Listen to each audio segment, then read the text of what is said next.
Let's break down the 14 strongest weapons in Kaiju number 8. Some weapons turned ordinary soldiers into monsters. Other weapons were so strong even the user couldn't survive them.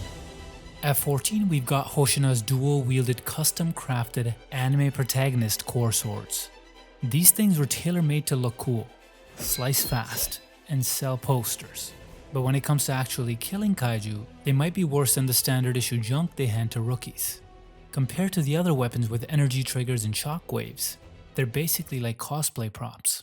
Only Hoshina can even use these blades properly and do some damage with his dual wielding and sword style. If you actually give them to some random defense force cadet, they'd probably do better with a regular sword from the armory. I mean, sure, he slashed up Kaiju number 10, clashed with number 12, and even danced with Kaiju number 8, but let's be real. Hoshina didn't get to finish any of these fights, mostly because while these blades look elite, they don't hit like it. There are no built-in enhancements, no energy output, no backup systems. Hoshina and his fighting style is what makes them shine, but the swords themselves are all drip with no damage. At 13 is Hoshina's Katana. This weapon is a definition of 15 minutes of fame. It showed up once, stole the spotlight, and vanished like a limited time skin in a gacha game. The only reason it ranks above the twin blades is because at least with this katana, Hoshina can finish the job. Originally, it was made as a backup weapon for him, because after dealing with Kaiju number 10 and realizing number 9 might be cooking up something worse, Hoshina felt like he needed a trump card. So they forged this thing. The blade is sleek, sharp, but not exactly durable. When Kaiju number 12 copied every move he made with his dual blades, this katana became his last hope. That's when he pulled out his family sword style straight out of his ass and sliced number 12. But mid-fight, the sword took a few hits and broke. Hoshina even had to switch to his backup sword, just another katana with the same specs. And that's the first time and the last time we saw this blade. At number 12 we've got a numbers weapon that can turn you into a god, but it might kill you before the kaiju does by accident. Still, if you are an average soldier though, these things will help you more than both of Hoshina's swords combined. Assuming you don't black out. The numbers weapon 1, Gen Narumi's retina. With these retinal implants, Gen can track electric signals, predict movements, and target weak spots of his enemies with a sniper level precision. As if that's not enough, these things evolved mid-fight. Now Gen could even see kaiju brainwaves, temperature shifts, terrain changes, basically every cheat code you've ever wanted in battle. And when Gen combines them with the remaining eyes of Kaiju number 1, he becomes an all-seeing god of the battlefield. Sounds broken, I know. But here's the thing. These eyes are only god tier when they're in his eye sockets. They only work that well because Gen has 98% compatibility and a fighting IQ built for it. If you hand them to someone else, they'll just see a wall of glowing gibberish. Sure, they could use a couple of weak points, but that's about it. And worse, if you overuse them, you'll start bleeding from your eyeballs mid-fight and can go blind. And don't even ask about firepower, because there is none. And number 11 is Kaguragi's pile driver. Calling this a weapon is sort of an insult to it and all the other actual weapons. Because if the author actually figures out physics, this could low-key be the strongest weapon in the entire series. But here's a twist. If it wasn't for its power output, the weapon would rank lower than my kitchen knife. Basically god tier damage, caveman tier usability. Kaguragi got this beast after finishing his 2nd division training. We saw it first in chapter 102 right after Haruichi Izumo tagged a Dai Kaiju with a poisoned arrow. Kaguragi locked onto the Kaiju's skull and with one hit, its head popped like a water balloon. Its raw damage was just crazy. If you buff it even a little, then not even the named Kaiju might stand a chance. But the real problem is this weapon makes zero sense in a real fight. It's heavy, clunky, and not even ranged. You can't swing it and you can't fire it. You literally have to walk up, place it on the Kaiju's body, and then punch it like you're stamping a receipt. Without teammates holding the Kaiju down or some insane movement boost, there's no way you're soloing anything with this. The only reason it ranked higher than that retina is because even if it's by a stroke of luck, you actually have a chance of doing some damage. And number 10 is Haruichi Izumo's bow and arrow. This thing could have been Kaiju Number's worst nightmare. If only someone in the main cast had it. Izumo's custom bow is a precise, versatile, and surprisingly effective weapon, even against Dai-Kaiju level threats. It even gives teams a real shot at taking out giant kaiju with less risk. Unlike the pile driver where you need half the squad to risk death before you even get to swing. With this, he can even fire some special arrows with wide area of effect damage. And when he used the Toxinizer arrow, he paralyzed Dai-Kaiju on the spot. Maybe if it were upgraded into a main weapon, it could rival Mina's cannon. But for all its precision and range, the bow still has one big flaw. It doesn't hit hard enough to finish the job. Even when a kaiju goes down, someone else has to step in and deliver the killing blow, just like Kaguragi did after the toxin took effect. In 9th place, I give you Kikuru's giant axe. This weapon is proof that plot armor is stronger than steel, because there's no way this axe makes logical sense in any universe. Even in a world full of skyscraper-sized monsters and Godzilla knockoffs, this thing somehow manages to be the most unrealistic part of the entire series. Izumo's bow might have lacked power, but Kikoru's axe, it's nothing but power. And with the right technique, it's surprisingly versatile. Izumo Tech built this thing with Honju Kaiju muscle fibers. This axe can build up electric potential and unleash it through a shockwave mechanism. If you fire the shockwave backwards, you launch your body at insane speeds. And if you fire it forward, you send the axe into the enemy with a terrifying force. It works perfectly well, with Kikoru's squadron-style multi-hit axe technique. But the catch is no one except Kikoru can use it. With this axe, she helped Hoshin against Kaiju number 10, fought alongside Kafka against number 9's clone, and later even slashed through Kaiju number 15. But here's the real problem.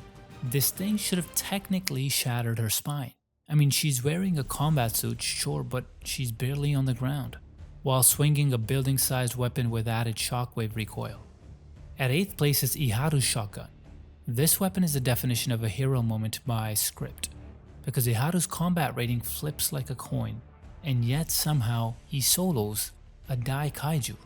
And while Kikoru's axe defies physics, and Izumo's bow lacks killing power, this shotgun sits right in between, with raw force, timed perfectly and with just enough logic to not break the universe. After training with the 4th Division in Jugo, Iharu gets his hands on this shotgun, a weapon perfectly tuned to his explosive, close-range combat style. It's loud, messy, and borderline insane, basically Iharu in a weapon form. And yes, he really did take a Dai-Kaiju solo with this thing. The trick is basically his release rating randomly spikes at just the right moment, and this shotgun's massive burst turns that into a critical hit. At 7th place is Mina's cannon. This might be the only weapon in the series that's more valuable than the person using it. I know, I said it. Without this cannon, Mina would honestly be just another NPC with a nice aim. This thing doesn't just do damage, it annihilates everything it hits. It doesn't need any mobility, there is no need for any close combat heroics, just pick your target and turn it into battlefield confetti.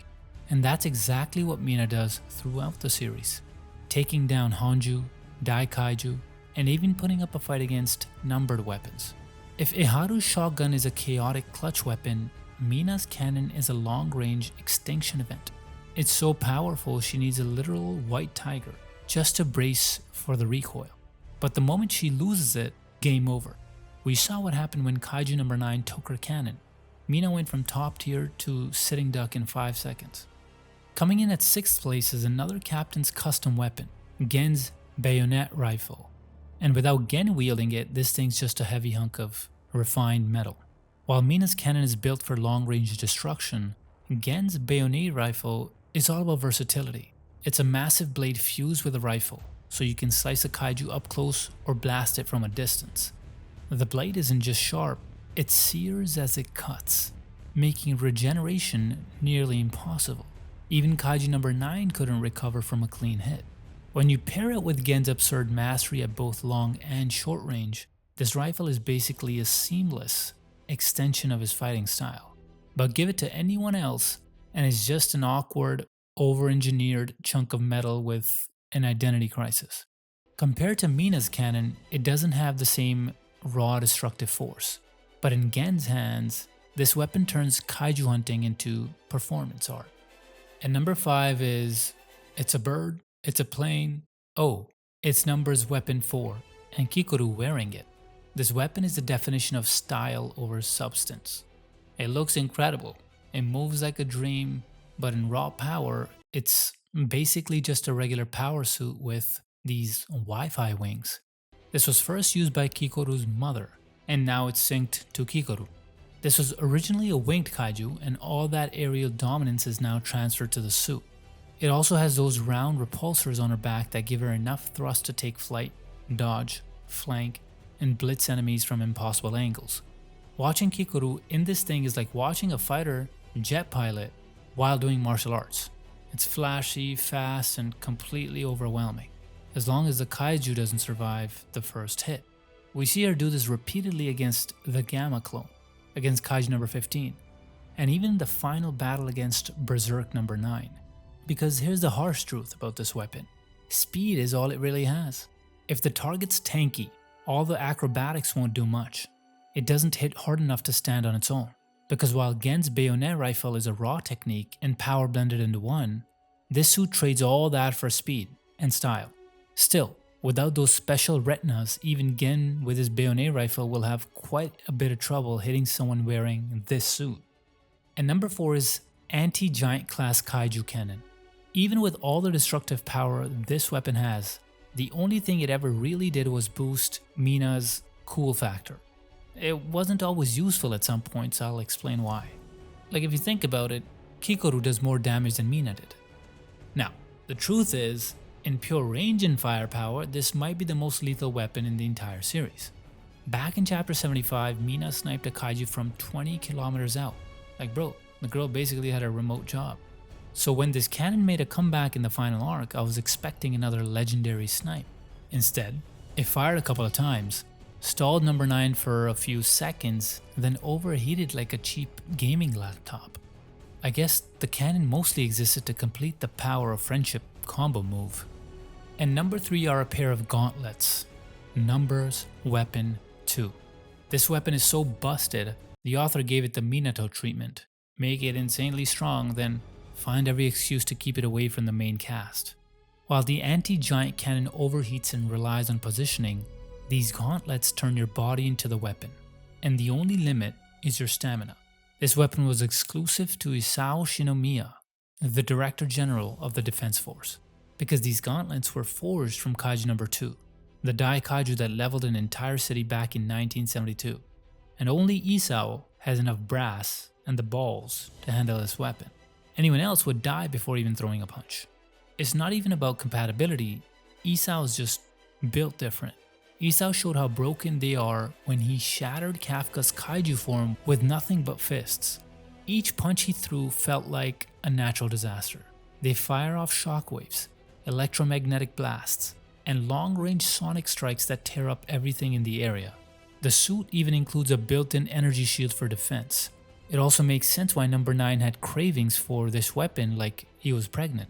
Because more important than getting its hands on the power of number 2, it just wanted to make sure the defense force doesn't have it. At rank 2 is the Number's Weapon 10. This weapon is so overpowered it could solo kaiju without Hoshina, but the author clearly loved him too much to admit it.